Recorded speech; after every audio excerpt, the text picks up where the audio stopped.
தாய் வேதனைப்படுவாள், நீ நல்லவள பிள்ளை பக்காம இருக்கிற, பால் கொடுக்கிற பிள்ளைகளுக்கு தாய் சகோதரிகளுக்கு ஐயோ. அப்படிப்பட்ட ஒரு காலம் வரும் என்று ஒரு தீர்க்கதரிசன செய்தியை கர்த்தர் வைத்துட்டு போனார். ஆனா உலகம் அதை ஏற்க மறுத்து விட்டது. இன்னைக்கு அந்த செய்தி எத்தனை பேர் பேசுறாங்க நான் இது வரைக்கும் கேட்டதில்லை, இன்ன வரைக்கும் நான் கேட்டதில்லை.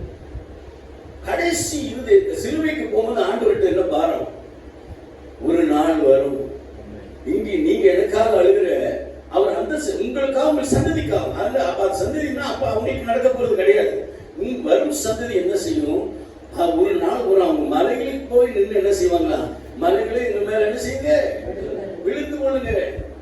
இப்படிப்பட்ட ஒரு நாள் வரும் என்று நீங்க சொன்னார்.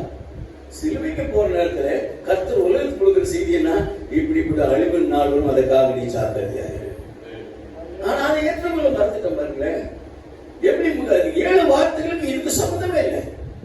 அது அன்றைக்கு நடந்த வார்த்தை, யாருக்குரிய அர்த்தங்கள் அது இருக்கலாம். ஆனா இது மிகப்பெரிய தீர்க்கதரிசனம் நடக்க போற உலகத்துக்கே பேசப்பட்ட ஒரு தீர்க்கதரிசனம், உலகத்துக்கே கொடுக்கப்பட்ட தீர்க்கதரிசனம். அது எருசலேமுக்கு வார்த்தை மட்டுமல்ல, உலகத்தில் எல்லா இருக்கிற கர்த்தருடைய ஸ்திரீகள், எல்லா சகோதரர்கள், எல்லா ஊழியக்காரர்கள், எல்லா விசுவாசிகள்